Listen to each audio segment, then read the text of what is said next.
Hey, everybody, welcome to this. Okay, hold on. All right. I got it this time. All right, for sure. This is so good. Absolutely. Tawakero, guys, if you haven't tried Tawakero yet. All right, let's do it. Hey, everybody, welcome to this week's episode of Whiskey Neat, spirited conversations with interesting people. I'm going to pour myself. I need a pour after this podcast. So, guys, there's a lot of, I hope I don't come off as too much of a fanboy for this episode, but I tried to keep my wits about me.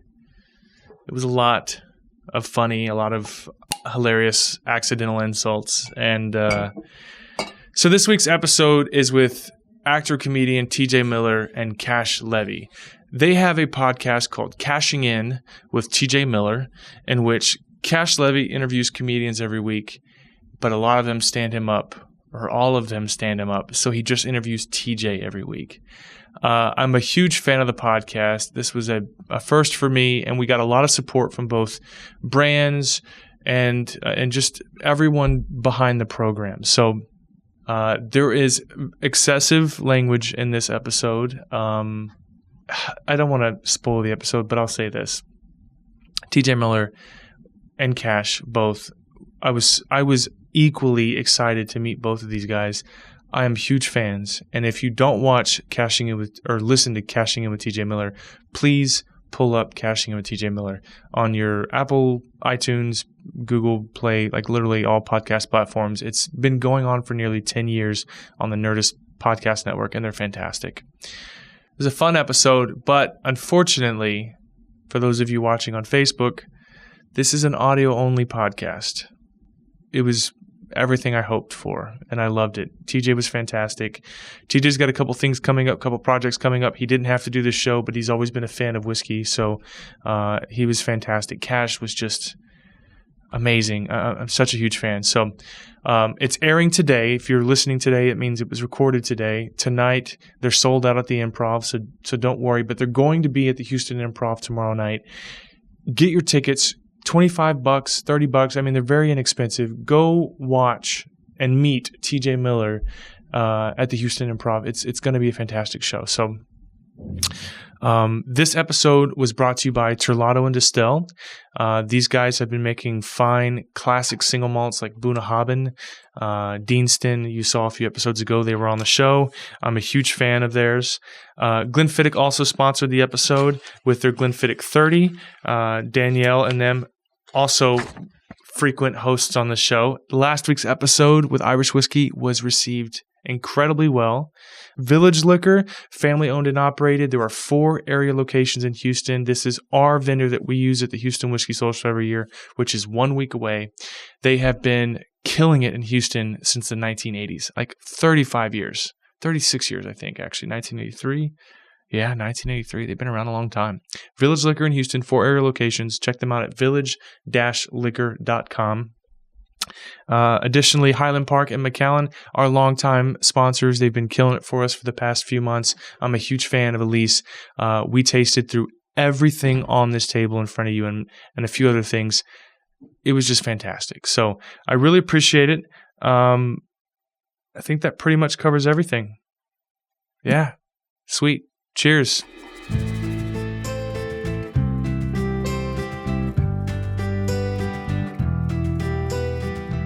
So what about something for me to spit whiskey? Sure. So I got this here. Are we recording? Yeah, that's correct. Yeah. So I got a spit thing. A spit bucket, a glass, tiny spit bucket. I prefer a spittoon. Is it? I would love a spittoon. That's actually is a glass a small bucket? You know, like is this also a bucket? That is a bucket, and it's also as you attach your hand to it, it's a ladle. Yeah, you're right. Potential ladle. Your arm is the handle or the handle of the ladle, and then the landle. The landle, as they call it. Absolutely. As they call it. As they want to call it. Yeah. One thing you guys have not discussed, unless I missed it so far, is how short can a handle be before it's no longer a ladle? Well, everything's a ladle. That's what we've determined. How short can a handle be? Yeah. So if I recall correctly, your qualifications are if the handle is attached to something, it then becomes a ladle. Yeah. So you're saying like if it's a 1-inch handle? Sure. I mean, that's still a handle, right? Yeah, it's still a handle if you can. I think the biggest thing Do you have to be able to grab it? can a handle be circular?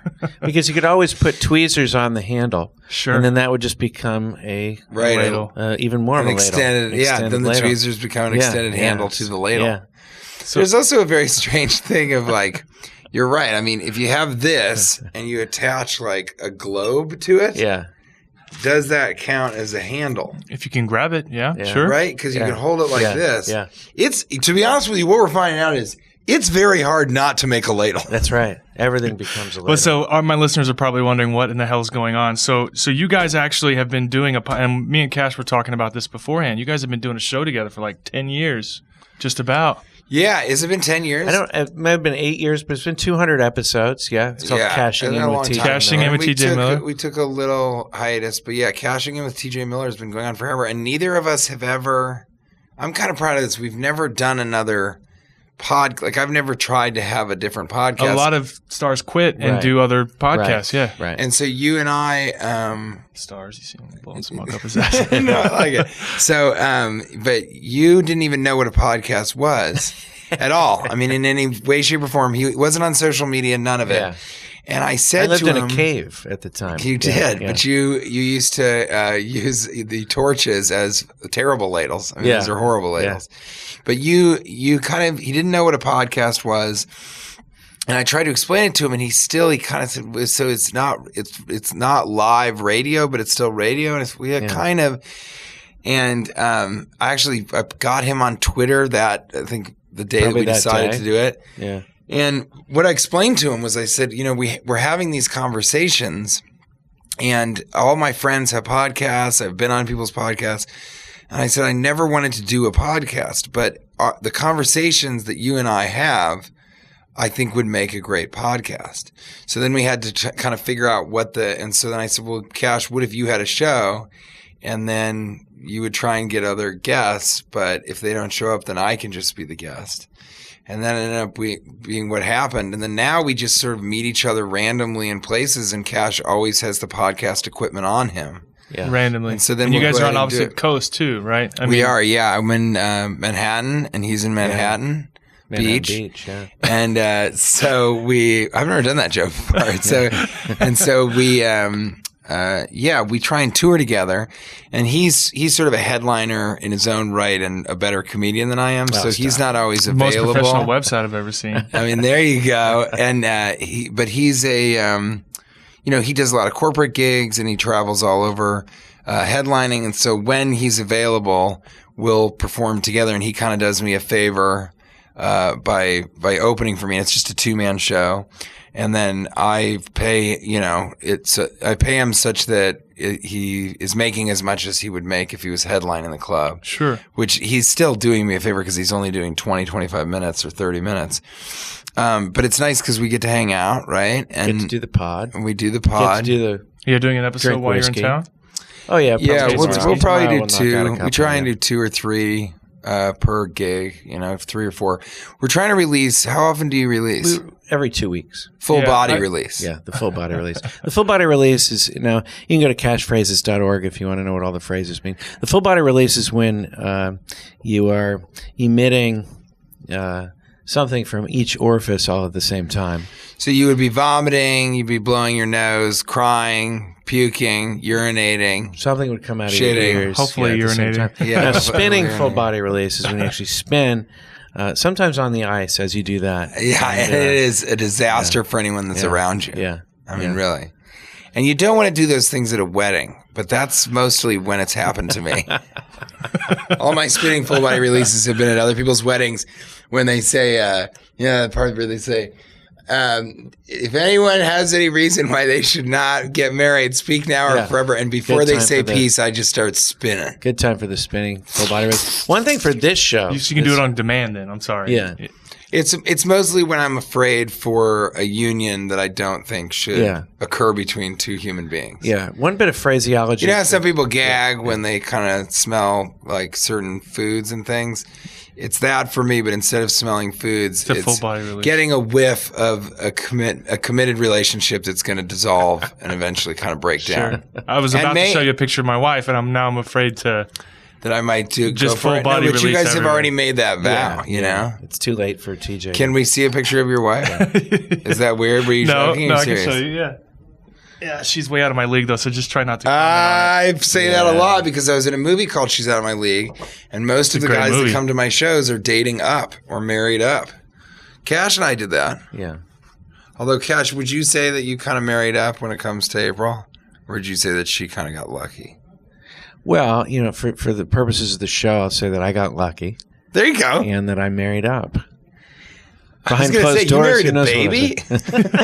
You see, that's a picture of my daughter. I was like, who the hell's marrying babies these days? We have a few kids. I'll show you that. So that's How many my kids? wife. Whoa, she is out of your league. Yeah. Wow. She's very pensive in that picture. Yes, it was our she's wedding anniversary. thoughtful. We've been together. That was your anniversary. She was like, Yeah. was it worth it? She was like, I wish somebody had full bodily released it. Looking into the distance. Where was TJ when I Did I needed do him? the right thing? Where- You know, for the purpose of this show, terminology-wise, there's another phrase we use on the show. When you get really drunk, you're twinkered. Oh, it's so. Say they're getting did you twinkered. steal my notes here? I had a question Oh, about yeah, it. yeah. Well, when you're really super, super hammered, that's spit twinkered. Spitwankered. Yeah. And then there's Spitwinkerville when you say, I'm in Spitwinkerville right now. And then once in means a you're while, housed. people have seen the city lights of Yonderland, but no one's ever been there. And if anybody claims they've been to Yonderland, that's beyond drunk. That's Yeah. a place where no one's ever been. Well, I think but you 'cause can you see die. the city You would die lights. in Yonderland, Yeah, right? yeah, That's kind yeah. of the great hereafter. Thereafter. So if you say I was Whereafter. I was in Spitwinkerville the other day, and I could see the city lights of Yonderland. That's about as far as it can go if you like drinking. For sure, and that's actually so. Cashphrases.org is actually a reference to literally all the inside lingo on your show. Yeah. I went through to kind of see if I could find a few Yeah. things. Yeah. I saw spatoinkered and toinkered, and they both just said really drunk. I was going to ask you what the difference was. Yeah, but that's the difference. There's a Spatoinker's the progression. worst. Yeah. So spitwankered. You say, I'm toinkered. You could almost drive if you're toinkered. I mean, you can't, but you should probably wait a few hours. If you're toinkered, I'm pretty toinkered. But if you're spit toinkered, You're done. things are getting out of hand. So when you're spitwankered, you're a little more toinkered than when you're just toinkered. yeah. Anyone ever tell you that you talk in cursive? No, that's a hilarious. That's what. It's a bad thing to say. To No, someone? that's a great thing to say to someone. I wish I am single and I could use that tonight in some type of. Sexual Yeah, situation. come on, yeah. Luring. You talk- Luring. Did you say luring? Wish I could use that to lure a woman in by saying you speak in cursive. No, I've never heard that in Yeah, my you- life, you- but I you- think K8 will really like that. Yeah, you talk like you're signing an autograph. Like it's a flow Wow. of words that kind of all no word ends. They all kind of run together in a great. I beautiful never way. heard that. That's the ultimate. I've never heard That's it. the ultimate compliment. I think I might use that with somebody. I at definitely some mean it point. as a compliment because I think it's what's been so iconic about your voice. And my children love children's movies, and you're in a shit ton of them. So, I mean, between Tough Nut and Big Hero 6, yeah. So we took our barrel. We did a. That's one of the nicest things anyone's ever said to me. definitely meant as a compliment. We But did. the fact that you keep saying that you mean it as a compliment makes me concerned, to be honest with you. Sorry. Definitely mean it as a compliment. Like when I say it, I'm complimenting you. Oh, It's man. meant to be positive in its connotation. But I mean that in the best possible In the way. best possible reiterating over and way, over yeah. again. No, so Yeah, wait, more so what the hell is this? Yeah, so our bourbon group, did a whole barrel series centered around the movie Reservoir Dogs. We picked a barrel, gave it a name from one of the characters, Mr. Pink, Mr. Blue, Elijah Craig, Russell's Reserve, all bourbon-related stuff. Right. We wanted to do something about Nice Guy Eddie, the guy that kind of did the whole ring of, organized the movie's crime, the bank robbery, and the one that went wrong. And so we barrel-aged our Southern Star up in Conroe. We took their barrel-aged stout, put it in our barrels, added coconut and vanilla, and so it's not as heavy as you think, but it's definitely not something you want to drink a lot of. It's real You sweet. Barrel Nice aged Guy it. We Eddie. barrel age a lot of our episodes just Yeah. before Yeah. we release. Sometimes we cold filter them. But One year of my life, I was completely barrel aged. You were barrel. Yeah. So I was wearing a barrel for Yeah. that entire year. Yeah. So as I aged, I was in the barrel. It was a barrel aged year. It was Yeah. actually my 34th year on this planet. But if you step in a barrel and then step out of a barrel, is that still not barrel aged? No, I mean Because you're older when you got out of the barrel. Yeah. Then. That's If you've true. ever been in a barrel, you've been barrel aged. You've been barrel aged. I was barrel aged. I went down the Niagara Falls. In I fact, was you just went. going to Yeah. say. We went. Yeah. Yes. Yeah. Did you really? He Yeah, was we were barrel-aged in the Niagara Falls. We both went down it. We went over the Niagara Falls in a barrel. I guess aging all the way. You brought a penny farthing with you. I did in the back of a toboggan, right? All part of the lore of the podcast. I guess. So I'm obviously not going to ingest any of this alcohol, but I do want to taste it and spit it. Sure. Tastes like Almond Joy. I think it does. Oh, that's fantastic! Wow, that's better than most beers, to be honest with you. And I don't really like stouts. Oh, it has coconut in it. Yeah. That's why it tastes like Almond Joy and not Mounds.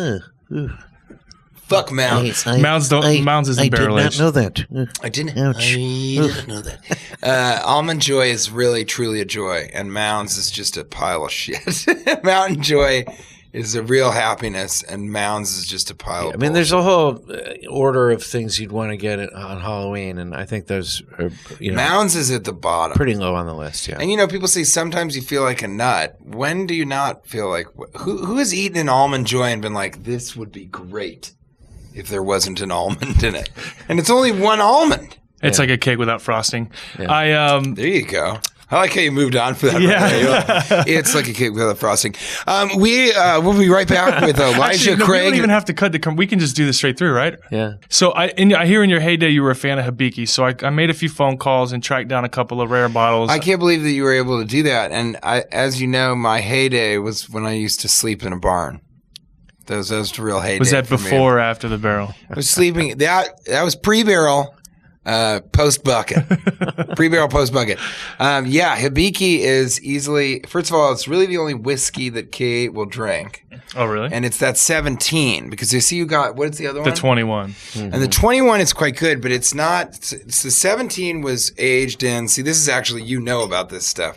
The 17 is aged in a cherry oak cask. Okay. And so it has a sweetness to it that you just can't even really believe. You just can't even. Yeah. And so Kate just loves this. She drank, but now they don't make it anymore. Yeah, they're starting getting rid of their age statements. I'm really surprised that that you said their age statements.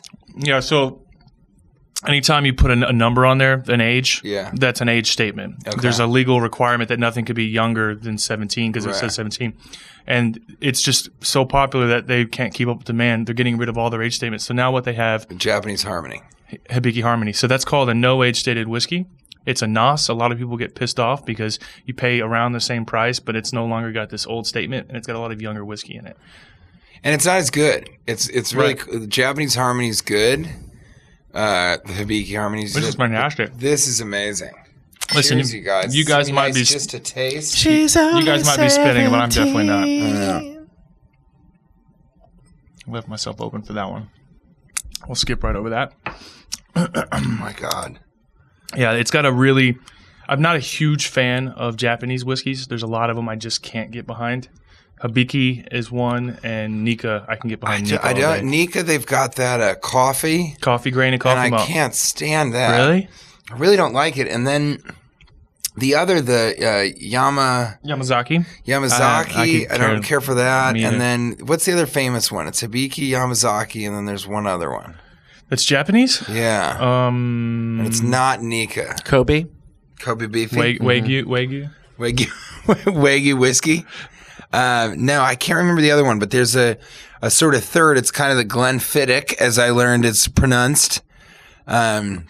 There's Glenfiddich, Macallan, and iconic names. Yeah, what's the third one that also starts with a G? Glenmorangie, Balvenie, Glenfiddich, Glenlivet. So there's a Glenlivet, Glenfiddich, and Macallan in Japan. And Suntory makes, which is the Coca-Cola of it. Yeah, Suntory it's Nika. Yeah, Suntory owns Nika. No, then maybe it's a different one. Sure. I'll look Cavalon, it up. But Cavalon's Taiwan. I'm not afraid to look stuff up on your program. Do it. No one watches anyways. That one had a little kick to it. Yeah. Well, so you're drinking it straight. I just say that after I drink anything. I know. He always says that. I say it's an iced tea, anything. I'll just say water even. One time a mule hoofed him in the side of his head, and he said that had some real kick to it. But alcohol it's much stronger than it was when we were kids. Sure. It's like it's not marijuana. He's loving. It's not the way. He's just loving. It used to be. When you're kids. It was back then you could drink as much as you wanted, but just full bottles of alcohol, and now it's much stronger. Are you doing that thing that people do when they don't know anything about a subject, so they kind of play their way through it by using generalized statements? He's been. I've been working on this has got some. I've been working on that it. idea that alcohol is more like marijuana, where it's different now. Sure. Because it's absolutely not. Yeah. Because he thinks it's really funny to be like, beer used to be so mild. Yeah. And now the beer that people are buying nowadays is just too strong. Yeah. It's, you don't even know what to do with it. I'm seeing. Speaking of a two-man act, by the way, I'm seeing that a lot more now. Is that becoming more common to not have an opener and a feature? Maybe. Well, because I know we both like to do as much time as we can. You know what? You're right. What's happening? Here's what it is Nika. Whatever Suntory was making before Nika, they just eliminated and made it into Nika. Because that's like kind of the new hot brand. Like in Manhattan, they're almost everywhere carries Nika and Hibiki, and places have stopped carrying Yamazaki. Now, Beam also makes something now called Toki. Toki? And they've got another one called Roku, but that's not a television service. And you can do the Toki Pokey. Yeah. And find out what that whiskey's all about. The name's TJ. Cash said today, I'm going to blow all of the things that you want to do on the show. Yeah. Cash said today that he doesn't like people who have a middle initial as much as. Oh, of course. So William H. Macy. Yeah, he's a piece of shit. Pretentious. It's basically these are personal license plates of names. Like you're not going to like people with personalized license plates. But I don't really like. I couldn't believe he said this though. Samuel L. Jackson. Yeah, he said he goes. It's a detriment. I just don't like him as much because he's got the L. Yeah, so, it's pretentious. Yeah. So what about those who have the first name is just an initial? Right, well, that doesn't bother me. J. Miller. No, that doesn't bother me. Well, I told him that I have my name could be pronounced like William H. Macy. I'm T. J. Miller. You should absolutely go by that. I'm going to start saying that. Hey, look, I'm T. What was J. the guy Miller. that killed JFK? That's not initials. Disregard. I screwed that up. Lee H. Oswald. Speaking of names, IMDb's got your name butchered. Really? They said you were born Cassius Clay. Well, is that real? Yeah. There are those that think I am the boxer. Cassius is your. Well, we'll have to talk about that after we get off the air. There's been a lot of disputes over who I really am. Yes. Yeah. You're in witness protection. Who I claim I am. Yeah. I've got a lot of famous boxer. I have some hobbies which I need to keep kind of low profile. And then what he had to do was he went into witness protection because he turned over a lot of organized crime bosses, and a larger, very good African American boxer became Muhammad Ali. Sure. Yeah. And Cash became Cash Levy. Cassius Clay became Cash Levy, and entered the wild world of stand-up comedy. Yeah. It's a strange, long odyssey that you'll see a not even a Netflix documentary or a Hulu doc. It's going to be a Roku documentary. Well, sure. Roku's doing all original content. They are. It's a series called Behind the Podcast, and on VH1. Behind the cash. Yeah, behind the behind the music. We also talked about this. It is very strange to me that he actually has his own spin-off podcast, and it's called Cash Withdrawal, which is saw it. Clever. Yeah. But both of us realized recently, why doesn't he have a podcast called Podcash? But I think now, we've just discovered there might be one called that already. Well, you've got this look about you, like you look like someone that could be in witness protection. Like, thank you. You mean that as a compliment? I mean, as a compliment. Yeah. He speaks in cursive. You look like you're. You could be a convict. You look like a convict, a criminal in hiding. So you're DB Cooper. Just say it. Just say you're DB Cooper. I also brought some. Are you a bourbon fan or only Japanese? I like all of it. So I brought a little Pappy. I'm a fan of all of it. I think it's all really interesting. I think I like gin the best. I brought gin. There was a company that heard you were coming on, and they were like, give TJ these samples. And I was like, oh, if you can meet me at this. And I didn't show up. So I do have some gins, but you know what gin is? It's just flavored vodka. It's the original flavored vodka. They would distill it, and then they would put a basket full of botanicals and flowers and all these little, this vegetal matter, and they would distill it, and the distillate would go through the basket, picking up grassy notes. Gin's just the original flavored vodka. Yeah. Well, actually, vodka is the original unflavored gin, because gin was the first thing, and here's why. Gin was the first epidemic. Remember there was a crack epidemic like in the 80s?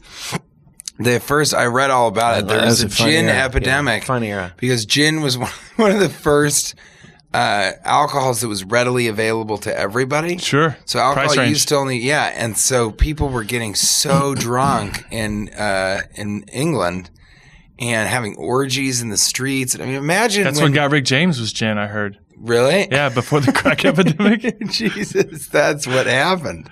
And then they started, mixing it with juice, and that's when the gin and juice.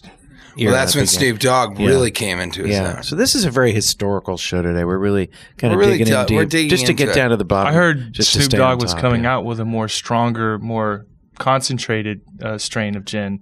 Yeah, that's right. Well, you know what they're doing with all these gins now? They're just stronger than they used to be. Well, yeah, and I mean the juice has different amounts of sugar than it used to have when we were kids too. Yeah, I mean things change. There's marijuana in the juice now. Yeah, too. they actually do sell CBD juices in Do they? New York now. Yeah, You should have a spin-off show where people smoke marijuana and drink the whiskey. Oh, I would love to do. I would never be a guest on Getting Doug with High, but I would love to get him in here and get him a few whiskey. I can't say get him drunk, but Doug Benson in here after a few would be really entertaining. Or you could do a show called Whiskey Sweet and Sour, where you eat sweet and sour.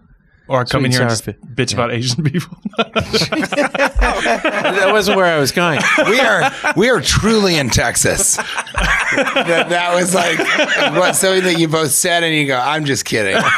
Like you preface it with, "I'm not racist." I just thought I enjoy the sweet and sour shrimp. I like though that you come here and bitch about Asian people, but it's sweet and sour. So it's both bitching about Asian people, but also saying really sweet things about them. Yeah. So you're like sweet and sour, so you're just drinking whiskey, going, "I'll tell you what. Sometimes I feel like they can't drive.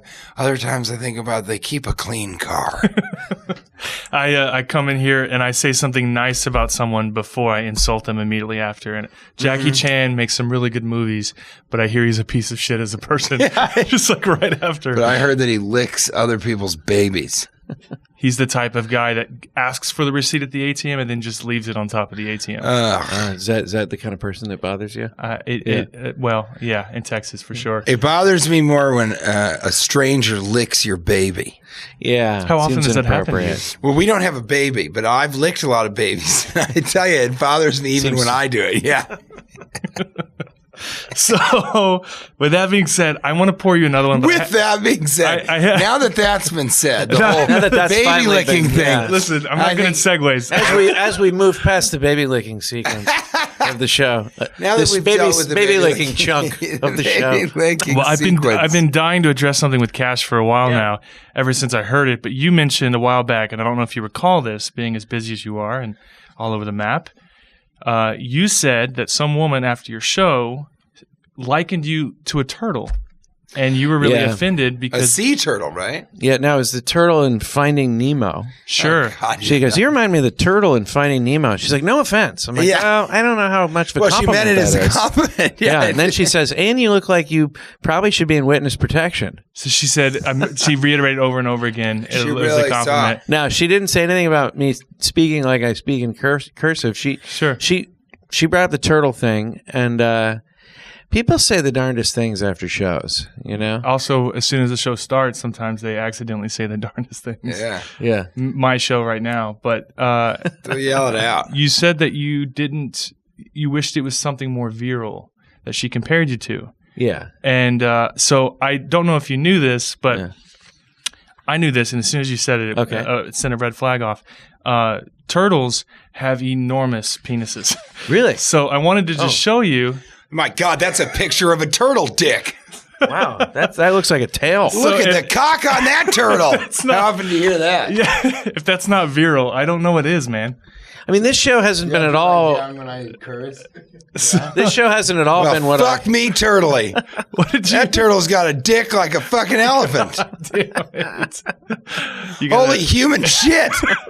So that turtle could fuck me all the way across the Galapagos. Well, it's funny because I did do that show naked, so maybe that's what she was referring what's to. the show? Oh, that show. That naked. particular performance. He had his old Sometimes turtle dick out flapping in the wind. Sometimes I hang it and dangle it during the show. Old turtle cock. Yeah. I had so many reservations about bringing that up on the show. Hard shell. They call me Cash, but you can call me Old Turtle Cock. Yeah, I got a hard shell around the outside, but it's squishy in the middle. And it's about 130 years old, and it moves real slow. Oh, boy. Old tortoise Thank you. penis. You bothered to listen to our show. I've been listening to it for a long time. Yeah, and then you I know you. You're right. I don't care. photocopied a picture of a turtle penis and brought it to the. This is. I just wanted you to know that I thought that was hand You drawn. come ready. You come ready. As someone who says things and go ahead. Here's another one right here. Okay. So as someone who says things and it doesn't always get received as a compliment, and besides me Yeah. reiterating it, I can simply show a photo. Yeah, that was great. Her compliment of you. In my mind, I'm thinking that's as compliment. virile as it gets. Yeah. How often do you think a woman's like, "Hey, fuck me like a turtle," and you're like, "Do you mean you want me to fuck you as if you were a turtle?" And Really she's slow. like, "No, fuck me as if you were a turtle." And I say, "Well, why don't you just say it like that, Kate?" And she says, "You shell-dicked motherfucker." I want that old turtle cock back in the ocean where it belongs. Oh my God! Slow and steady wins. Slow and steady wins the pussy. Wins the race. Jesus Christ! I mean, you got. How much of this is usable? Though? Here's the Not thing. much. You're in big trouble because once I found out that he has to mark down when I cuss, I was It's a big like, producer's job. "Holy yeah. turtle cock! This is going to be quite a turtle dick of a day." Turtle cock isn't a bad word. Though, Now, when right? you're using it accurately, I told someone recently. Well, I'm talking about a turtle rooster. Old turtle cock. Yeah. Well, Of course. I found it recently. When I say turtle dick, I'm talking about a detective turtle. Old turtle detective. oh, my face is red. I found out recently. Well, that's because you're embarrassed that you've been insulting us and continue. Have I been insulting you? No. Not I'm intentionally. teasing. No, I'm teasing you. I found out you can't say butthole on the radio if you're referring to your actual butthole, but I can call you a butthole. What? Yeah, so I can say this guy's a butthole. I can't say my butthole itches. Why don't that He's gets writing it bleeped? down. That gets bleeped. I gotta say, whenever I refer to my own butthole, I'm talking about my friend who's a real butthole.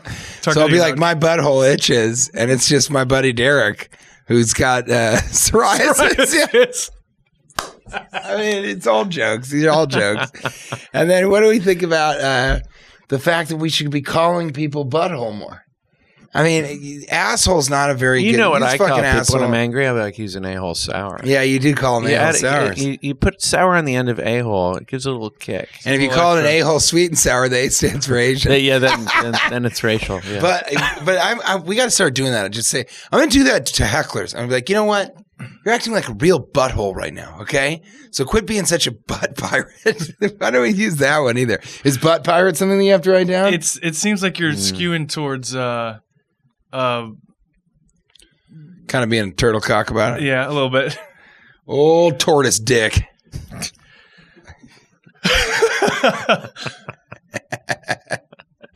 All right.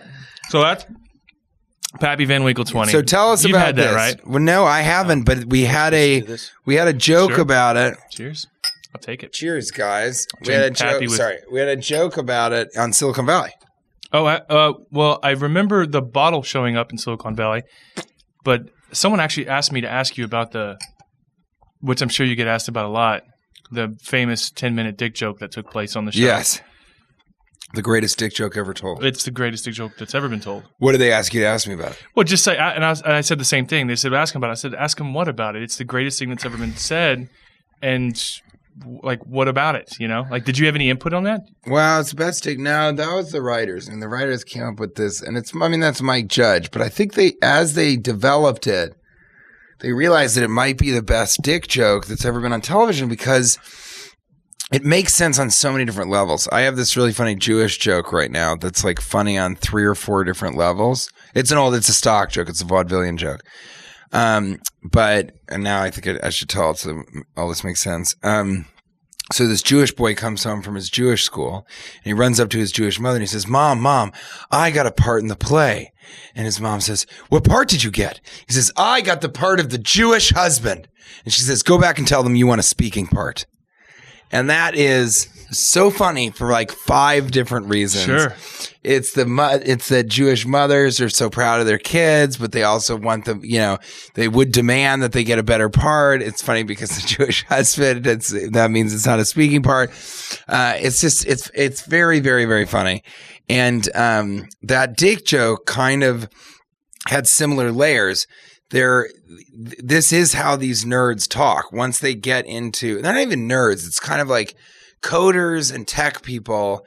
They start to go down the rabbit hole of talking. Like I'm friends with the Winklevoss twins, and they get into these blockchain holes, or we get into talking about content or cryptocurrency stuff. Sure. And you just kind of can't stop coming up with all different, because you're sort of a scientist, but it's all conceptual in the beginning.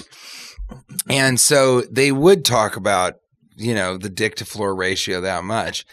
And then you would also, so it's the idea that something that starts out as kind of dirty, which is just Ehrlich talking about jacking off every guy in the audience, slowly morphs into really being about the logistics of jacking off an entire audience full of people and the most efficient way to jack off all those people. And it stops even really being about, I also like that it transcends sexuality and becomes asexual, which is also very reminiscent of this tech sort of culture that, and they talk about how much misogyny and stuff there is. And in my experience, a lot of the tech culture is pretty asexual. It's just everyone is so machine oriented. And so we really do stop thinking about the fact that Ehrlich would really not want to jack guys off in the audience. And Sure. They start thinking, well, what would be the most efficient way for him to jack off all those guys? And what we never really entered into the equation is if there's turtles in the audience, that's going to take longer because they got those big old turtle cocks. I'm talking turtle dick times 10, baby. What's your TDDF? Turtle dick to floor ratio. He almost went a full 60 seconds of like normal, talking about how smart people are. It all comes back to the real thing. Turtle cock. I mean, I agree with you. Watching that whole sequence, it transcends the immaturity of the subject matter and becomes more like almost you appreciate how just magnificent the whole thing is and how you pull it off in such a It's too bad. It was one of those moments where once I saw it, I kind of went, I don't know if it's going to get funnier than this. And I definitely don't think that the show peaked at that point. In fact, I was really lucky to be a pretty funny part. I got to do 2 of that, dick to floor ratio, that whole dick joke thing was amazing. But when I slapped the kid for giving us fake Adderall and call him a cunt, that's an amazing use of HBO's R rating. Like they tried another thing which was pretty funny, which they showed full on horse to horse penetration. And I remember that episode. And so how can you forget it? And that's really interesting because when your R rating isn't about cuss words or sex, what do you do with it? And so that was really funny because it's also Ehrlich was this character that just was so despicable and brash and brazen.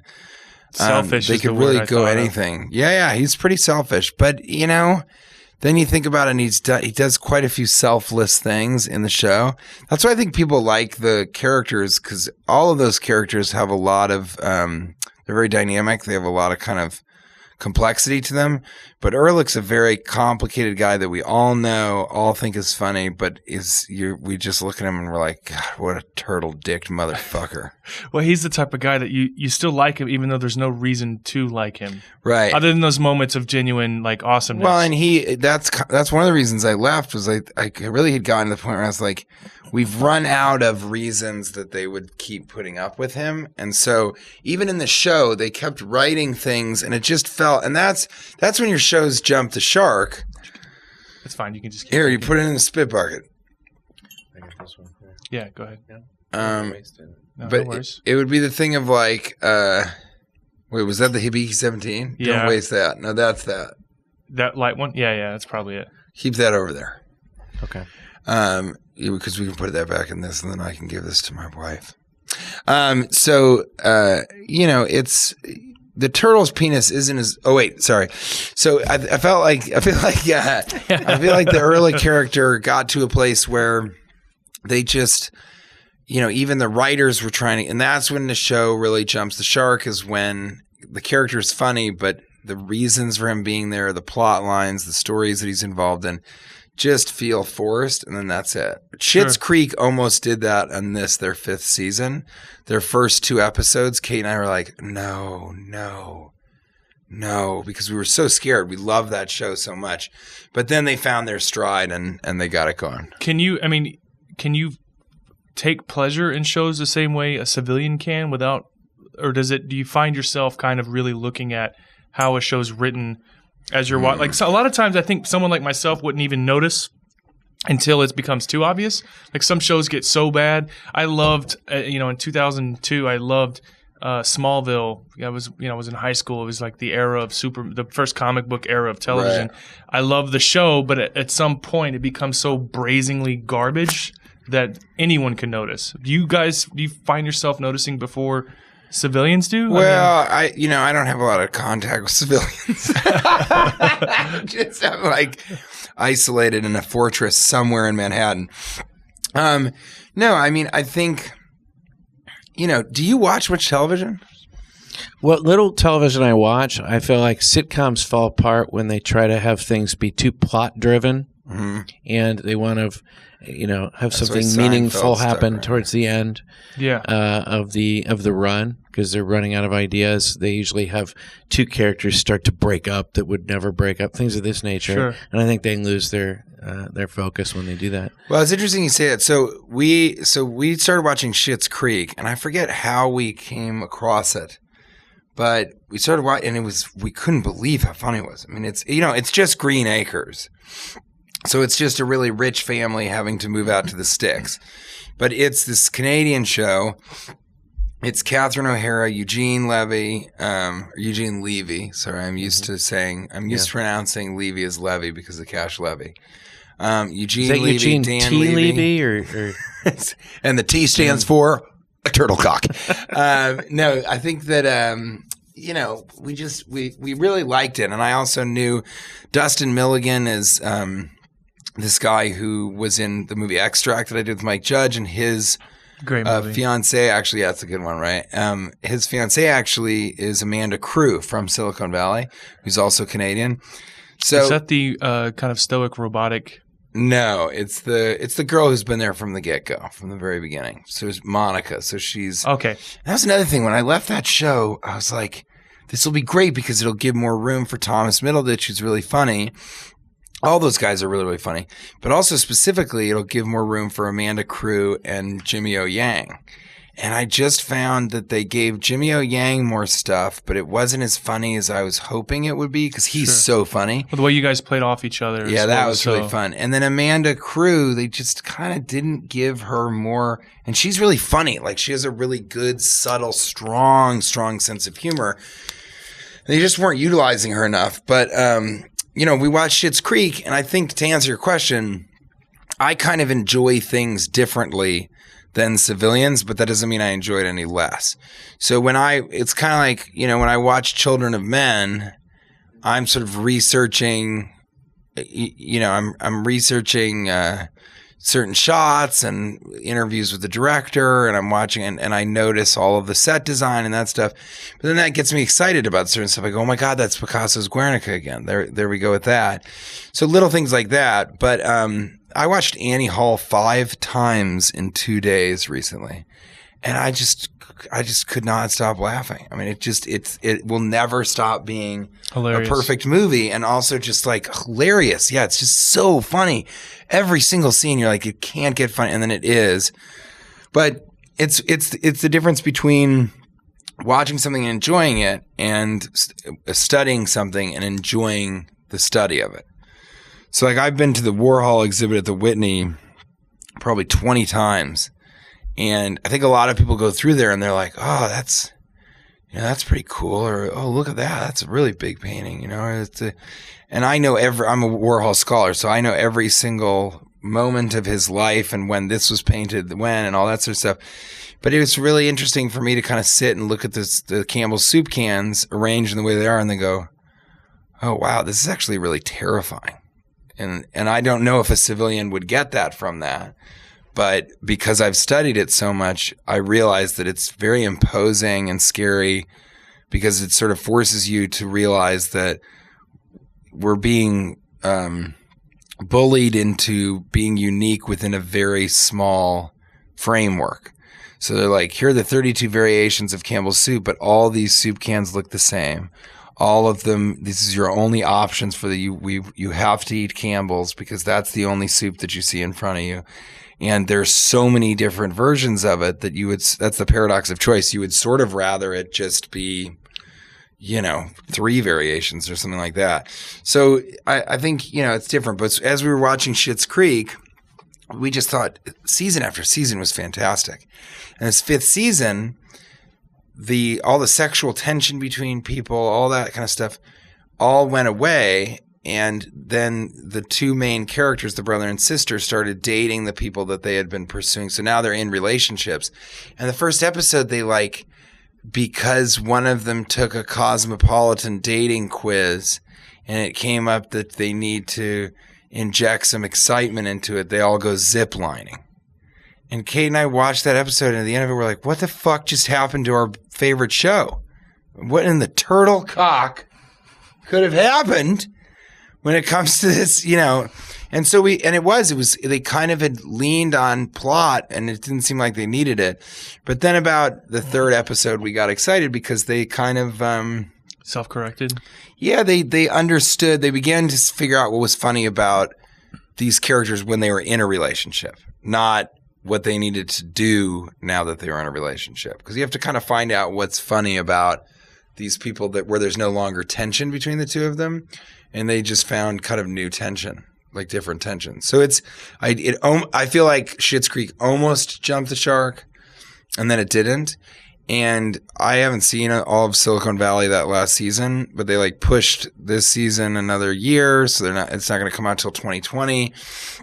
And I just felt like I've never known anybody who's like, my favorite season, The Sopranos, season 7. It's just, after 5 seasons, it's really tough to make a show great. That's why I think the British people, the people of Britain, they kind of, they sort of let go of it after a few seasons. Yeah, there was a great show called Justified that just ended just because they felt it was time to end. They ended on top. Their ratings were at the peak. They weren't hurting anymore. Or they weren't hurting. They weren't struggling to build a brand. And they just said, you know what? This show is perfect as is.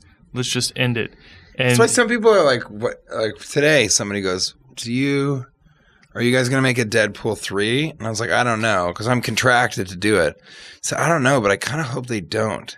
Because the second one could have been bad, and it wasn't. It was great. But the third Hangover was terrible. Oh, 100%. And now when you think of The Hangover, you don't think just of it being a perfect movie or a perfect movie with a great sequel. You think of it as something that they cashed in on a third installment that sucked. During your interview on Hot Ones, which if you haven't Daring or it, during? Daring. Sorry. Daring to watch it. During your interview on Hot Ones, if you guys don't know what that is, it's a great interview show, way better than this one. I don't think so. I was just going to say, I don't know. You taste through hot wings. People rather would be tasting whiskeys.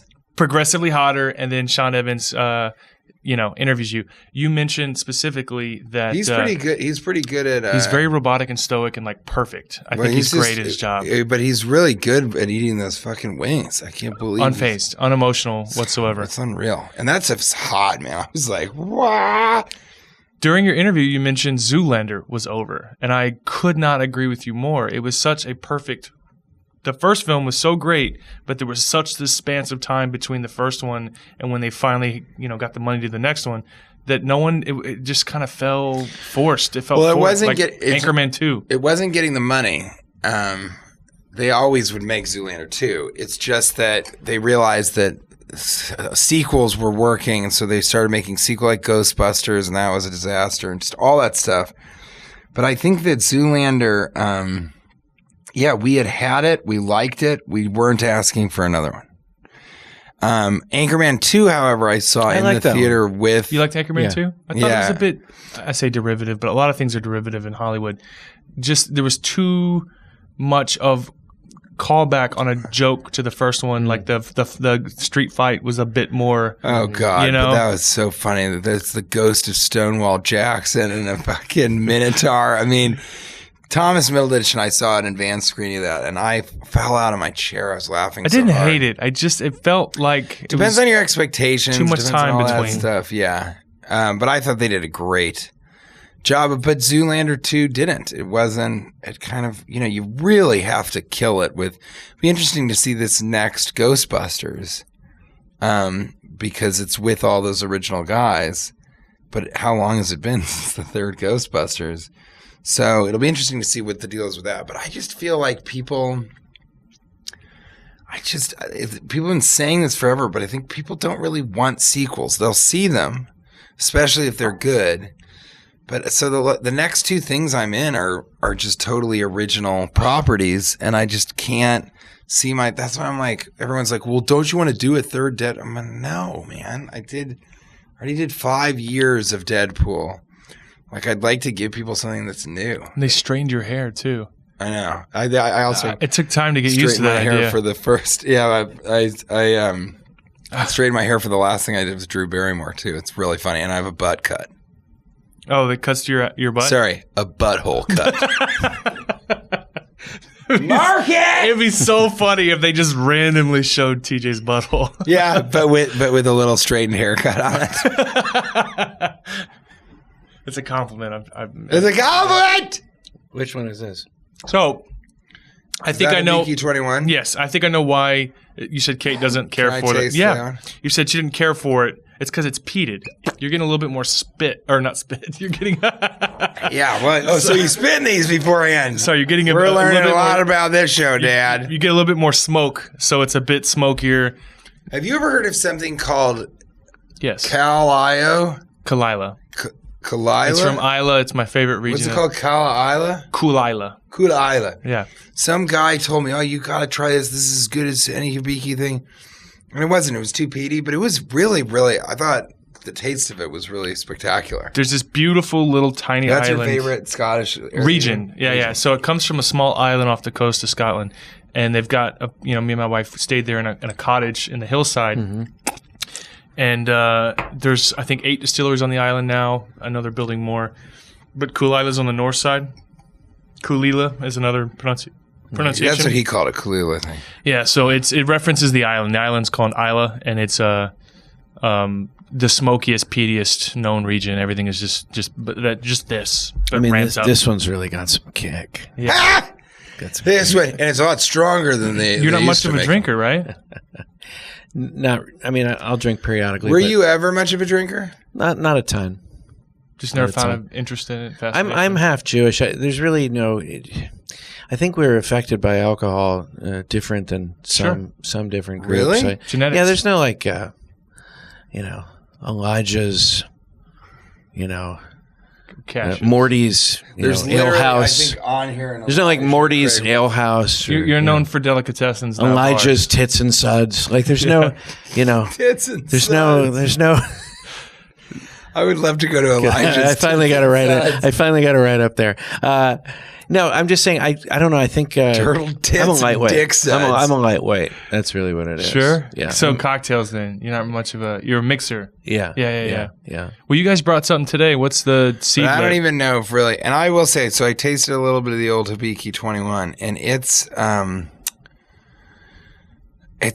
really, really good. It's not as good as the 17, but it's really good. And I think that Kate actually might be open to that one. But you're right. What is it? Is it you say that the peatiness is the smokiness? It's more. Why is it smoky? So what they do is the great thing about peat is it takes literally thousands of years to produce this. What they do is you have these landlocked regions of grass, these fields of grass that don't get any erosion. And what happens is the grass dies.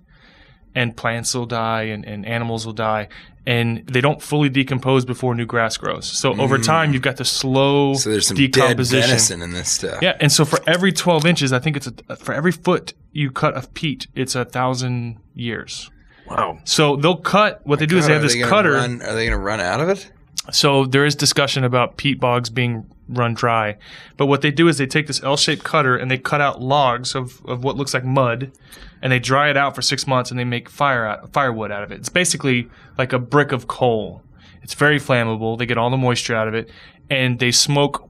They set it on fire and they burn or smoke barley with it. So it gives you that smokiness comes from the peat that took thousands of years to develop. So for every pour in this glass, it takes literally thousands of years to make what you have in front of you. It's an interesting historical the history behind it's pretty interesting, and it's a slow process. So, and I heard all the bottles they use are SOS bottles that washed up on the shore. Recycled, recycled SOS bottles, which takes, and you got to wait for those too, because those don't come in all the time. And what they've been doing actually is they've been taking Syrian refugees and giving them bottles and just placing them on islands and letting them sort of send SOS bottles out, and then they use that to bottle the peat on purpose. Yeah, we're slowly sort of destroying the earth for a delicious sip of Hibiki. That's 21. Where Hibiki sends. There are old bottles. They send them to Syria so that they can give them false hope. Yeah. You know, and I think it's also the bottle for Hibiki. The bottle is one of the coolest. It might be the coolest. We have a reserve at our house. We've got about 10 bottles. Wow. And there's actually a secondary market for them. Which is where I bought these. Yeah. So in Manhattan, I think the bottles that we have, some of them appreciated about $300. Yeah. You can't even believe it. Yeah, I was telling him. So but I don't know that I would ever sell them. $650 for this one and $450, I think, for the 17. That's more than Diet Coke. I'll tell you really that got right the now. 17 for $450? Yeah. Where? So essentially, listen, I know that a lot of people are too busy for Facebook, but the Facebook whiskey world is the black market for literally anything you need. And I'm not breaking any news. I know it's like don't talk about Fight Club, but there's groups you can go to where you can buy and sell and trust people. How do you know it's authentic? So that's sort of what he was just about, right? So it comes sealed and people are verified. So if you've ever seen, so there was a guy a few years ago that was caught trying to, I think it was a year and a half ago, trying to counterfeit bottles. And what happens is a lot of these bottles, like this one here, this Pappy has a code on the bottle, a laser engraved code, and like the 23 has an actual written code on it. If something gets bought and sold, people get caught. And usually what happens is there are some groups that have very few people, maybe 150 people, maybe 1,000 people. Wow. Then there's the big group that has like 45,000 people. Well, unless someone can vouch for the person you're dealing with, they may just take your money. And so it's a dance with the devil, to sound cheesy as hell, but that's not cheesy. There's a reason they say dancing with the devil in the pale moonlight, because they don't want to say tickling the turtle cock. I knew it was going there. Just find a way to force it into any conversation. I mean, those turtles find a way to force it into the other ones. So what's the Seedlip stuff you brought? Okay. So Seedlip is what to drink when you're not drinking. Is that the slogan? And Seedlip, yeah, it actually is. And Seedlip's really interesting because I'm interested to try it. Basically, he started to realize that they had distilled spirits according to not for alcohol, but rather for herbal remedies. Oh wow, things like that. This smells intense. It's pretty intense. And so it's meant actually to 2019. It's meant to. I would let it age. And this is garden. So they have a spice one. They have they got a couple different kinds. I have some 35-year-old This is Seedlip, actually and that's made about when from it. peas. Seedlip's a good name for cash phrases. Yeah, if you I can know, do something right? with it. Seedlip. That's where Distilled homegrown hay, hand-picked sweet peas, and garden herb distillates. Non-alcoholic, no sugar, no sweetener. Wow, that's cucumber grass. Tastes like. Well, I like that. It's pretty good. I don't even think I've had this one. So what you do with it is you would have this with tonic, or you can mix cocktails with it, but it just doesn't taste like. There's just nothing like it because it has been distilled. Can I see it? Of course. I mean, I don't want to be mean to you. I'm not going to tell you that you're fucking speaking block letters like an old pig. I speak in Times New Roman. Go to Helvetica. The no alcohol, no. Wow, this is so. I hate to. It tastes great. Do you like it? I do. It reminds me of like a refresh. My wife likes to take these glass filtration pitchers and not aged cucumbers, but put a bunch of cucumbers and it kind of tastes like a cucumber water almost, like but a more fragrant, more floral. And what's nice though is it's weird, but it has the consistency and the texture of alcohol. That's why I think people like it. And it hasn't totally caught on in Manhattan yet, but people are starting to get behind it. And I like it because it's a little refreshing too. Yeah, I wish there was more of it because, a non-alcoholic beer is usually terrible. Like, we've only found a couple of non-alcoholic beers that are great. So what I drink instead of when I'm not like drinking and I want something that's like a beer, you already have some, but you love it. It's weird they call it non-alcoholic beer because really it should be called beer for alcoholics. Because the only one drinking it that's great. Is alcoholics trying to wean themselves exactly. Yeah. No one would drink it unless they're alcoholics. Some people are like, I want to have a beer, but I don't want the liquor. I don't get that because I don't really like beer in general. Pretty much alcoholics really drinking. But that is a very funny joke, and that's true. And I think that the thing is like when you go to a bar, you want to order something, and you don't want to order a Diet Coke or something like that, or a ginger ale. Like, that just sounds like a child, So there are some non-alcoholic beers that are getting better, but I love the idea of this because when I go to a bar and I'm not drinking, I have bitters and soda, and that's really, really good, but you can't make a cocktail with that. This you could have a Seedlip martini and it would be very refreshing, a little vermouth. I never understood I know a lot of people who avoid alcohol simply because of they're trying to lose weight, but with whiskey, they'll say they'll only drink clear alcohols, but brown alcohols are no different than clear alcohols except that they're aged in a barrel that doesn't add anything more to it. No, there's a caramel, there's a sweetness to it. So like gin is only 90 to 100 calories for an ounce. Vodka is about 110 calories because I have to cut weight for work. Sure. So you can do that on whiskey. I've done it. But the whiskey has a little bit more. It would be like 115 or 120 calories. It's fat free, carb free, sodium free, sugar free. Yeah, we're just talking about calories. I know. Fuck calories. We're talking about nutrition. Okay. So no. You're talking about cutting weight. Right, but if they're complete empty calories, I did no, you can burn through them faster than other stuff. Alcohol is actually pretty easy to burn through, but if you're like, let's say when I am drinking, if you have 5 double gin and sodas, you can't drink gin and tonic because tonic has so much sugar in it. Does it really? Oh yeah. This guy. Drink look, it's called whiskey neat, not whiskey and tonic. That's right. That's true. But if you have 5 double gin and sodas, that's 1,000 calories. So you can't burn through that. That's half of your daily intake so that's why it's so hard to cut weight when you're drinking. Are there any calories in pee?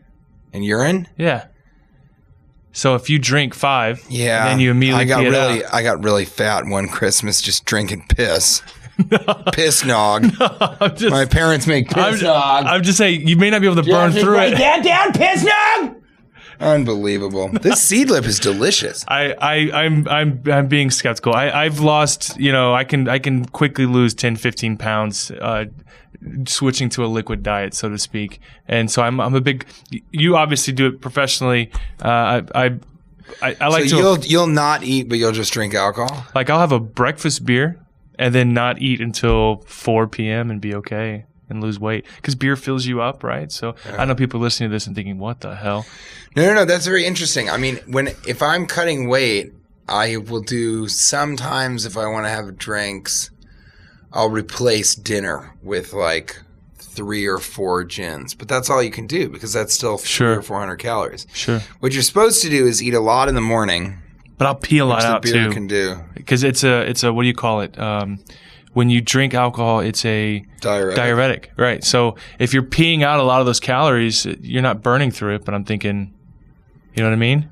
Sure, it really works like that. I don't know. It makes sense after a few drinks. No, yeah, exactly. I'm swallowing. You're not. Yeah, right, exactly. And that's actually then that would be the moment for a joke about blowjobs. Yeah. Well. Write it down! So I want to go through one thing with you guys before we have to go. It kind of flew by, but there were, going back to catchphrases, there were a few things that... And we really did, but we can stay a little bit longer if you want to, because you're right. We've been pontificating. So you do your thing. We'll just relax and seedlip it out. I'm a huge fucking fan of this. This very refreshing. This is the only one I haven't had. I've had the other ones. There's the spice one and then another one, but this is the... I like it.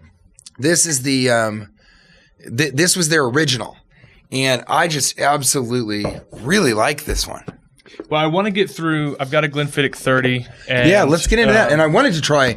I want to taste these old ones. Oh, yeah. So this is from gracious just after God. Prohibition. This bottle here is from 1933. Or 43. Yeah, 43. I opened it with Tom Segura when he was here. That's like... Now, I got a question. Did the two of you drink all of it? No. So Matt Fulcheron was here. They did the same Matt thing. Fulcheron is so funny. So I think he was a bit... Twinkered. Listen, I'm glad you're on the ball, but twinkered. Tom mentioned I'm a huge Your Mom's House fan. They're their podcast, and Tom mentioned he's a whiskey guy. So I reached out to him, and they were chartering a bus in, so he couldn't make it in for the show. But I took this over there and kind of tasted through a few whiskeys. It's old 1940s rye. I mean, that's before I was born. Yeah, we had 48 states, and before we hit the moon. I mean, this is a really, really special bottling. Oh, that's a great sound. I had a professor in college who was drunk every day at class. He would have whiskey. This is really He exciting. would drink whiskey during I'm class. sad to even have to spit it out, but it's very exciting. No worries. Finish your seedlip, and we'll come back to it. Okay. Yeah, don't drink. Don't do this. This is a rye Isn't whiskey. the Seedlip great?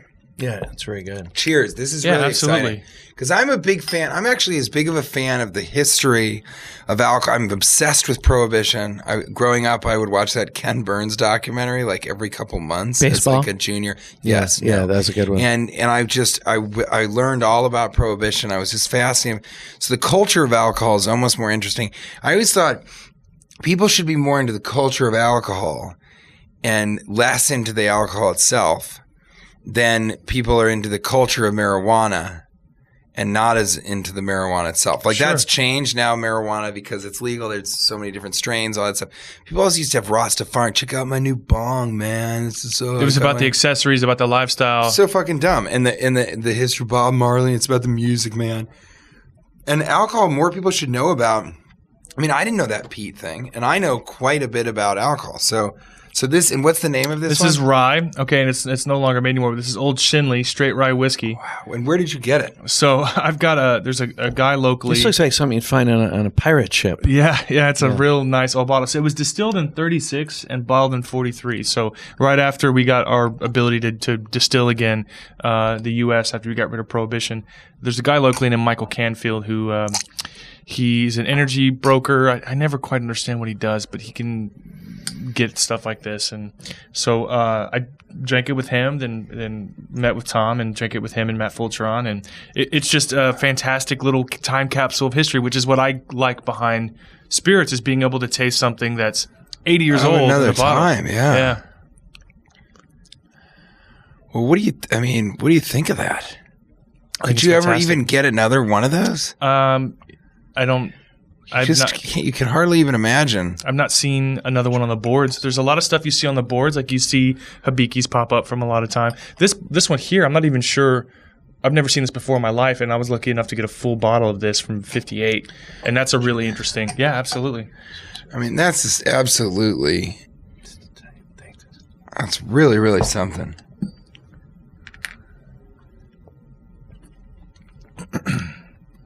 Smells fantastic. And it tastes old. It kind of reminds me of like a dusty, old. Real dusty and old. Yeah, that's really special. That's a compliment. I wonder if there's a lot of dusty and old, right? It's a compliment. That's what I call my wife's vagina. Dusty and old? No, a compliment. Jesus, you old bastard. How dare you call my wife's vagina dusty and old? It's moldy and new. Yeah, that's not true.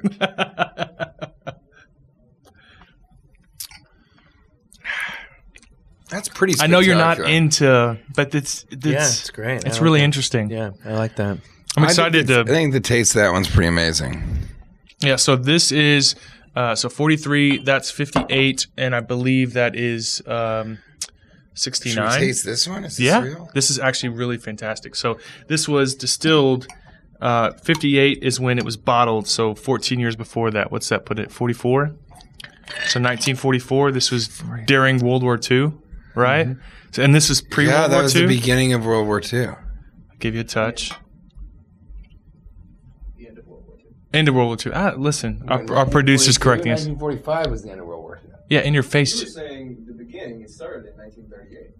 The fuck it did. It started in 1941 when we entered the war. Yeah, listen. Give me a little bit of... Until we were involved, it didn't exist. Yeah, okay? exactly.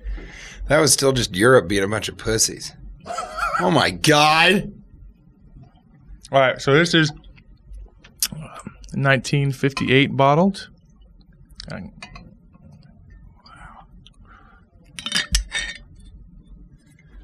And I've not even heard of this company. Old Shin, you know, it's still, people are pretty familiar with the brand. Oh my God. Holy shit, that tastes delicious. Now 6 years old, my grandpappy sat me on his lap and gave me a spoonful of whiskey, and I liked it, and I've been drinking it ever since. That's what my professor used to say every day at class. The one that was drunk he would in actually class? sit and drink in class and say Would that. he drink and he'd in say class? That, yeah, and he would say that every single day at some point in time. And sometimes I'd try to prompt him, like, hey, so, you know, it was like a history professor. He'd be like, Could he drink in class? so were you drinking back? Did you ever drink whiskey back then, or did it?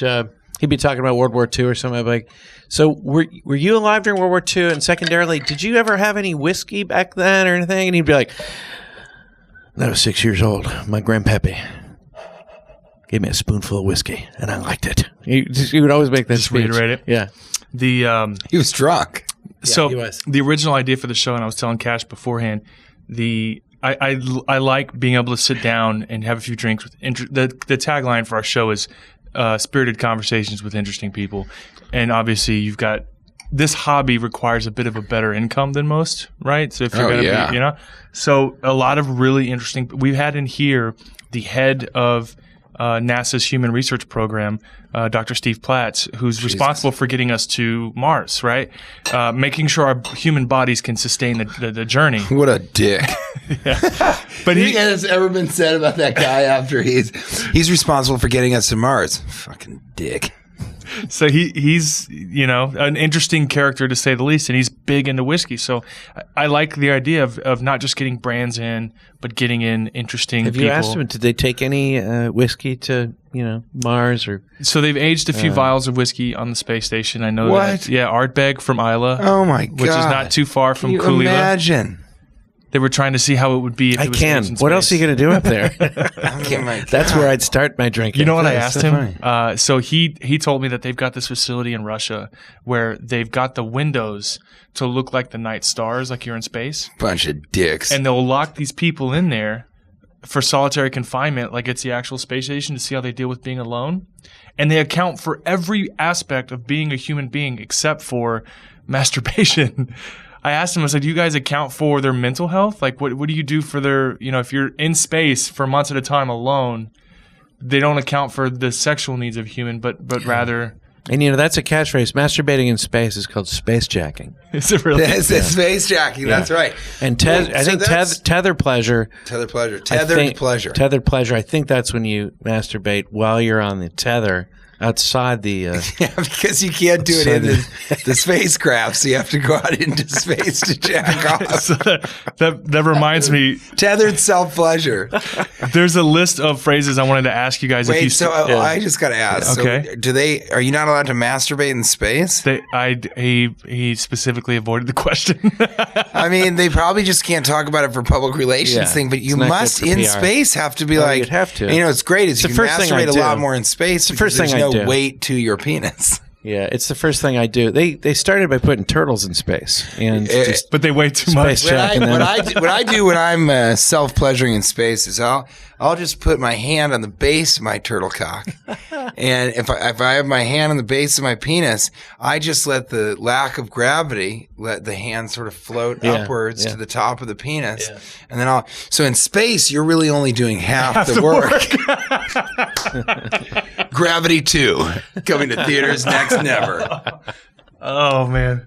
No, just do 15 minutes of that, and it'll be the best dick joke ever told. I know, right? I gotta just figure out how to get all the other space stuff in it. Okay, so you were gonna say catchphrase. Yeah, so there's a bunch of phrases on the show. There's so many phrases on the show that it makes me wonder if you guys actually remember all these, or if they bleed out of the mind a little bit. Well, test us. I want to say I love this show. This is really, really cool. And you said Sean Evans is really good at what he does in Hot Ones.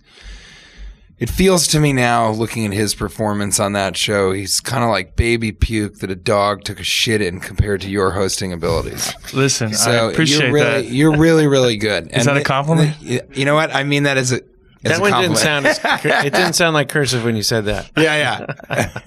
I'll say it a little bit more cursively. We've got, the catchphrase we've got to, and let me ask you, you might be able to figure this one out. A drunk uncle. What is that? An uncle that drinks. Oh, you're going to let me... Yeah, that's a catchphrase. Okay, I was going to guess what it was. Yeah, what is an uncle that drinks? The one that touched me at age 8. Oh. It's funny? He's a whiskey guy because he said it aged 8. See, he got it. So instead of age 8, he was like, I was aged 8 years at that point in a barrel that my uncle used to put his hands in and fish around. He got it. The producer got it. He's actually... A drunkle. Yeah, drunkle. Oh, I missed it. Yeah. Let's hear yours, though. Well, you missed it because you made a great joke. Yeah, so I wanted to ask, first of all, do you remember mentioning space jacking? Do you remember Canadian Handshake? Yeah. What is that? That's masturbating with... maple syrup. Maple syrup, yeah. Some of these I don't remember, but then when we talk about them, I'm like, my favorite is Ecliptus Interruptus. I looked at that that's where you today. Interrupt interrupt sex to go watch an eclipse. What is Febreze those peepers? Oh, that's when you know that. No. It's isn't it when you're cleaning your you put Visine in or no? No. So this is 6 years ago on the show. It's a phrase used to send a message of disapproval to an individual and suggest that they refrain from giving you the stink eye. Oh yeah, you better Febreze those peepers. I know the double. Isn't there a double or the double stink eye? Double stink eye is where you give it to them twice. Yeah, like you're super mad. Yeah. You better Febreze those peepers, buddy. When somebody gives you the stink eye, that's hilarious. Every time my wife looks at me angrily, I tell her to Febreze her peepers. That's great. I'm going to start doing that with Kate. So, all right. So, I've been looking forward to saying this phrase all day. Big hits, no tits. Yes. Big hips, no tits. No, big hits, no tits. Oh, big hits, no tits. Oh, you both forgot. No. I originated that, and it was big hips, no tits. And then I think we got to a place where big hits, no tits was like a flat-chested girl who keeps topping the charts. That's not right. Yeah, it's pretty good, though. That's pretty good, though. Wait, what is it? So big hits is where you ask a band to come back and do an encore of their biggest hits, but make all the girls leave. That's great. By the way, 6 years ago on that I one know. as well. That doesn't, you know what? That's just as funny today, but it doesn't play as well in this current political climate. It's still absolutely, I don't give a crap. This is my show. Let people get mad at me. Bad farmer's market. Bad farmer's market. I joke a lot about how nobody's like, that was a terrible farmer's market. No one ever says that. Sure. So I know that probably, preceded whatever we ended up saying afterwards. I think it's funny. No one's ever like, don't go to their farmer's market. It's terrible. Wouldn't that just be like a grocery store? Well, no, you call it a vending machine. Yeah, a vending machine. A vending machine is a bad farmer's market. That's really funny. Yeah. Because when they want to compliment a town, they're always like, they got a great farmer's market. It's like, why are you even saying that? Nobody's ever criticized a farmer's market. Also, when you're in town, you don't usually stop at a farmer's market. Yeah. I got to be honest. So we have a farmer's market in Union Square right near where we live. And it's not great? You become snobby because on Monday, Wednesday, Friday, I think it is. No, maybe Monday, Tuesday, Wednesday, Friday or something. And it's only, but some farmers come out to only certain days. So I've said out loud, the farmer's market today fucking sucks because the tincture people weren't there or something insane like that. The people that you want to be there. Yeah, you got to get that sleep elixir. Right? That's the stuff I got. Yeah. There's a we're trying to pitch a show idea to Netflix. We filmed something about a month ago through our farmers market. That's good. They need content. So yeah, they're definitely hurting. Hulu's killing them. Joe Coy's ran out of specials today. Pouch cream. Say it again. Pouch cream. Pouch cream. That's what you put in if you're a kangaroo, right? You put the cream in the pouch to keep it lubricated so you can slip your little quail in and out of there real quick. Pouch cream is Cash's personal line of lotion for plastic surgery enhancements. The entire reason why Cash started the podcast in the first place was to move this product. Well, I think people should have pouches. I don't understand people having surgery done. I don't think they should have. I say this on stage periodically. He says that the plastic surgery should be adding a pouch to your stomach. Or a tail, just something useful. I don't understand having something that makes you look better. We're going to get old eventually. But do something useful. Have a pouch installed, and then you of course, you'd need a zipper somewhere. Zipper, yeah, because pockets are one of the most, I think pockets are the most disappointing thing that humans have ever created. Why? They're not reliable. Things fall out of your pocket. Its only job is to keep whatever you put in it, and sometimes things fall out. Like, I fell out of my pocket. The fact that you can even say that, I'm wearing a chore coat. It means that it didn't do its job. It has one job, to keep your things in it. And half the times, fell out of my pocket. No, he does get angry. And also, makes me angry. He's right. I was about to say, I wear it's a very simple invention. It should be foolproof. Shouldn't it? Should be foolproof. Well, they should all have zippers on them then. Well, but that's also how I feel about zippers, because zippers break constantly. Yeah. I don't like suitcases, right? We just get into the weirdest anger. This hole of anger about ridiculous things. No, I wear a chore coat, which has 4 pockets. But it's true that I'll bend over. I trust half my pockets. And my fucking phones fall out of these top pockets. Yeah. This is the most convenient thing. I just put it on speaker to talk. And I'll bend over and they just go right. And I don't know if you guys know this, but I wear a pair of shoes that have 2 small toilets on the toes. And so whenever I lean over, my phone comes out of my pocket, goes straight in the damn toilet. And Kate goes, well, why don't you get different shoes? I go, why don't you get different toilets? Fucking turtle dick. I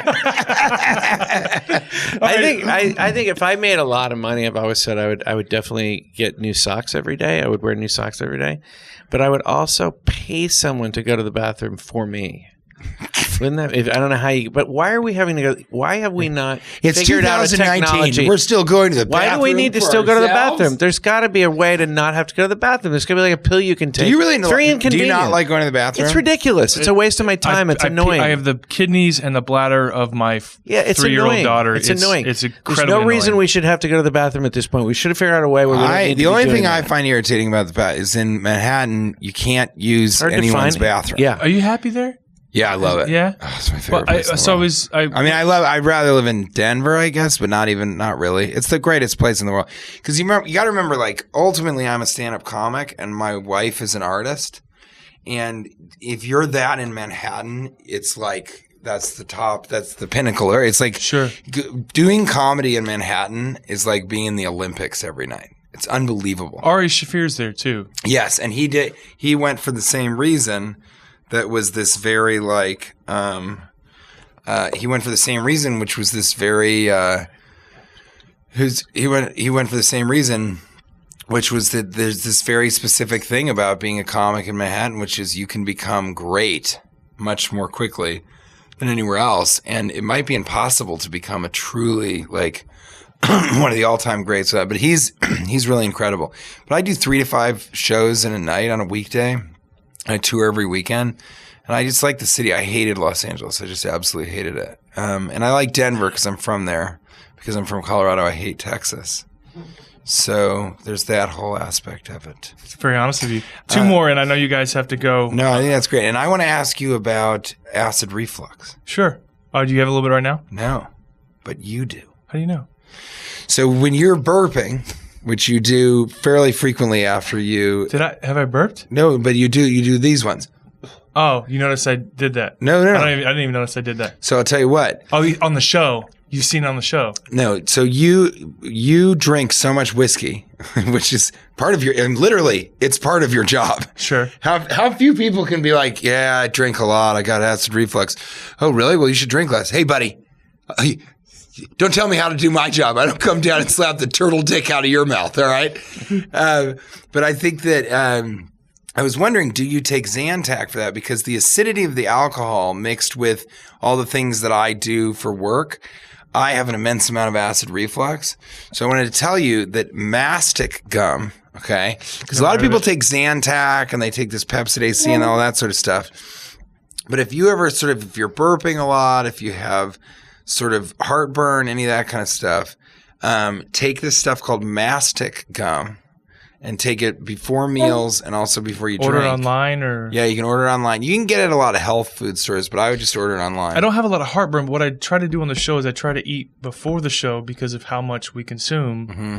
And a lot of times I find myself burping on the show, and I just try to, I think that's great, but mastic gum would make you stop Will it help burping with it that? up, burp dog style. MASTIC? Yeah, MASTIC, yeah. All right, I'll check it out. All right, 2 more, then we got to go. Civilization. Civilization. I would only think that it's a society where Very close so far. it's a society where, like prisoners, everyone has a shiv. Yeah. And if you do something to somebody, the only legal repercussions, you just shiv them. That's 100% correct. I love it. We were talking about this today. There's a couple of things, and I feel like because is this on ESPN, it's a whiskey thing. We are not in danger as much as we used to be. I think sometimes, no one is in danger of getting beaten up really anymore, unless you're in Texas.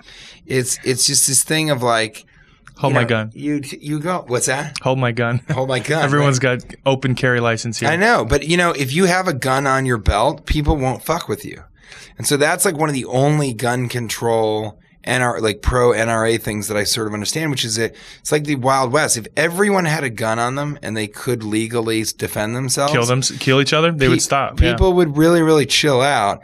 And I think a lot of women, we were talking about this, women in the sort of early primordial days, it's like, a big part of why you wanted to hang out with a guy was not just because he had a good sense of humor and a steady job, and he was dependable. It was because he could, as well. Because of his gigantic turtle dick.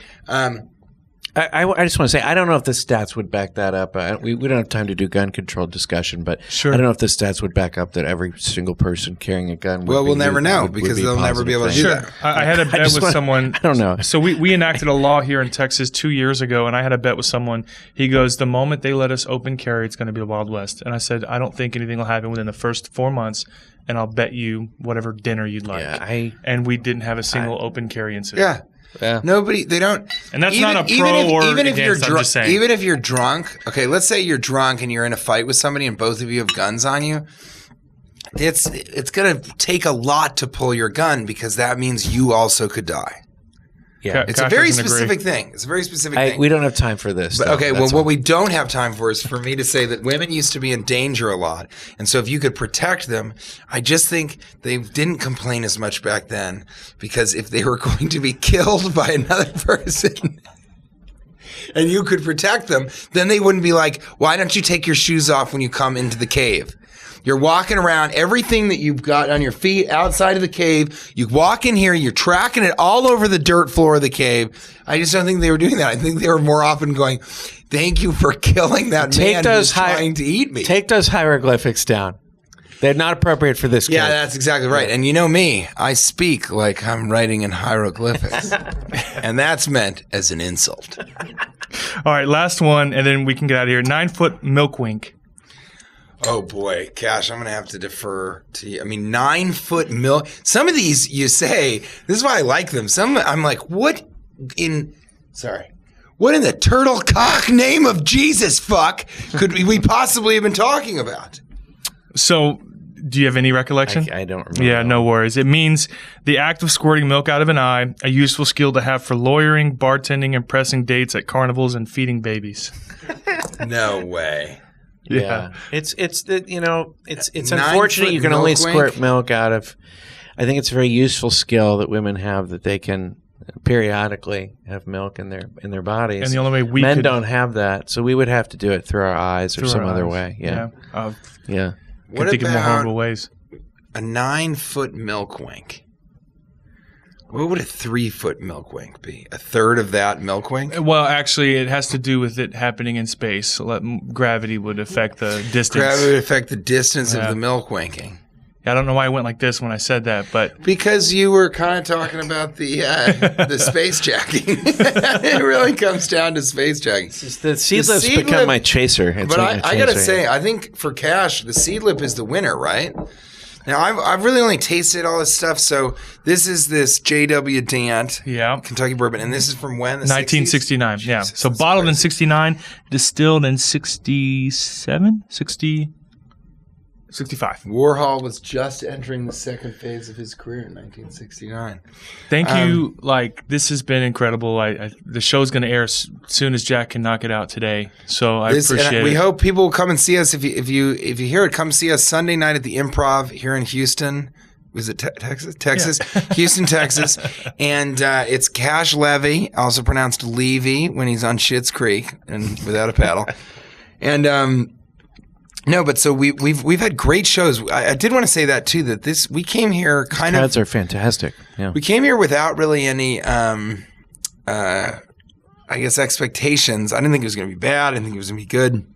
Explosive crowds. Amazing last night. crowds. Explosive. And tonight's all sold out. So I think Happy these are going to be people. explosive. Happy people. We living find to here. be happy people. Your club here in Houston, the Improv, has low ceilings, perfectly laid out for a 450-seat venue. Is that how big it is? Yeah, and it's so It feels intimate, It's yeah. really, really spectacular. So you guys are lucky to have that. The crowds are amazing.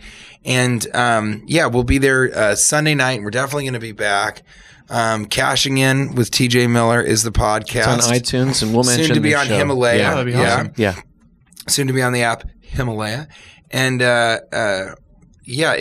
we've really had a good time Yeah, here thanks in for Houston. having And us. this is a great Thank you so much for show. coming. I'll This just really pack was up a all this spirited- whiskey and This was a spirited conversation with two interesting people, and I was glad to be here for that. And I mean that as a compliment. All right, guys. Cheers. Well, let me try this last put one. something in Yeah, the glass. hold Let on. me put something in the glass. Got to have something in the glass, otherwise it's bad. You know what? Let me see that Tawakero. I haven't had that yet. Seedlip in it. Let's do it. Tawakero, Texas. This tastes amazing. Oh, it's really good. So this is a bit funky Texas whiskey, brand new Chunky distillery. funky. Hold on. Oh yeah, give Seedlip you a little bit in of a it. heavy pour there. That's Seedlip. You can really down it too. Oh, dude, I could chug the hell out of Seedlip. All right, Loving last one. Oh shit. Write that down. it. Cheers, guys. Here's to all the women in our lives that we keep out of danger.